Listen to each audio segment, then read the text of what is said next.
Shalom. First thing first, I want to give all honor, glory, and praise unto Yahweh, by Hashem, Yahweh Shai, by Hashem, Wahara Kakadash, Yahweh being the name of the power which the world ignorantly calls God, and Yahweh Shai being the name of his only begotten Son, which the world ignorantly calls Jesus Christ, and the Rakakadash being the Holy Spirit. Double honors to the elder apostle of Great Millstone on down, who teach this truth 100% correctly. May the blessing of election be upon your household. Pretty much I was at work and I had my headphones in and I was just listening to lessons. And as I was listening to this brother's lesson, I wasn't looking at my phone because it was in my pocket, but he was talking about these commercials that were pushing, Esau's agenda.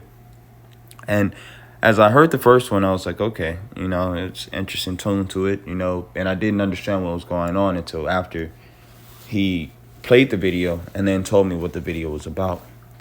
And then as he got to the second video, which was played at the very end of it, for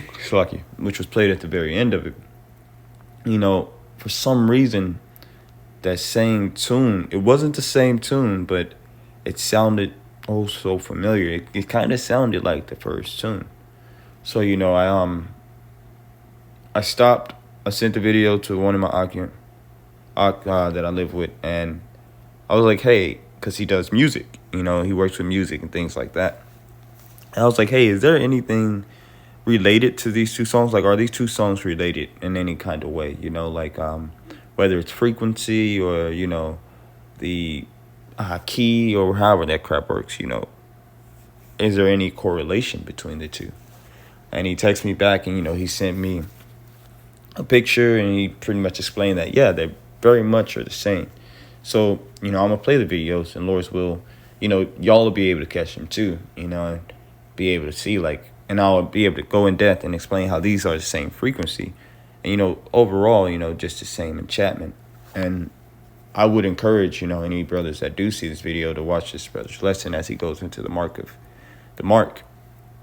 and explains, what Esau's agenda is truly pushing, but nevertheless, let me go ahead and play this for you.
Your receipt.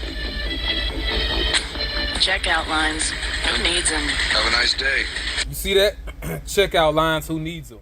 And so, as you can see, you begin to see that they both, if you can hear it, they both are the same in a way. And this brother's video, by the way, is Yahweh Shai is coming back 444, and I'll make sure to post this video in the comments because he's going into the mark, whereas I'm going into the enchantment they're pushing for the mark. And it's interesting enough that as the brother was explaining to me, they have the same style music wise, but one of the keys is in they both are in the key of A, just one is major and then one of them is minor. And as you can see on the picture, if you're a music head, you may be able to see and understand that a lot better than I can. But the brother was explaining to me that they're the same style of music in the same key, just one is major and one is minor. So like I said, I didn't see the video as he was playing it. All I could do was hear it, and when I heard it, I was just like, man, that's interesting. That why did those both sound so similar? So now I'm just going to end up getting into some precepts and just kind of begin to explain how this isn't going to work on the elect, as we know. But for everyone else, this is a really heavy enchantment because it kind of makes you feel comfortable. It has like a little catchy tune to it, and things like that of that sort. And it's how could you? I wouldn't even say that it's to be ignored, but it's beautiful, in a way that you kind of just see like, dang, man, Esau is really getting ready to push this agenda. He's really getting ready to come down and do what he needs to get done so that he can accomplish what he needs to accomplish. So like, damn, cat is crying at the door. So the first precept I do want to pull is going to be Numbers 23 and 23. And this is when Balak was calling for Balaam to come and curse Israel. And just to jump straight into the point, this is Numbers 23 and 23. Surely there is no enchantment against Jacob, neither is there any divination against Israel. According to this time it shall be said of Jacob and of Israel, what hath Yahweh wrought? And the reason why I want to bring this out is because, as we know right now, that there is no enchantment against Jacob, which is Israel. Neither is there any divination against Israel. According to this time it shall be said of Jacob and of Israel, what hath Yahweh wrought? And wrought is to do. So it was at the time it was talking about why would Yahweh B'Hashem Yahweh Shai have done such a thing. Now, as we know, those curses and everything were eventually put on us, according to Deuteronomy chapter 28. But nevertheless, we also know that the elect are going to receive a certain way of staying away from things like this and understanding what these are. According to 2 Corinthians 2 and 11, lest Satan should get an advantage of us, for we are not ignorant of his devices. So we know by watching these videos and these commercials and things like, okay, man, y'all are up to something and y'all are about to do something wicked. Y'all shouldn't be trying to do these kinds of things.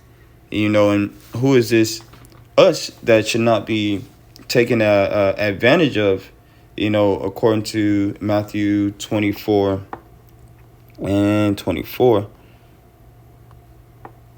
So I got to pull it on. All right, so Matthew 24 and 24. For there shall rise false Hamashiachs, which is Christ, and false prophets, and shall show great signs and wonders, and so much that if it were possible, they shall deceive the very elect. And although this is also talking about those camps preaching this other doctrines and things like that, this can still be used to understand that the elect shall not be deceived by, signs and wonders, as well as enchantments and everything like that, according to Deuteronomy chapter Numbers 23 and 23. And not to be just running straight through them, but the next one that just really makes me think about all of this as well is Isaiah 54 and 17.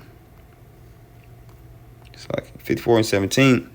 No weapon that is formed against thee shall prosper, and every tongue that shall rise against thee in judgment thou shalt condemn.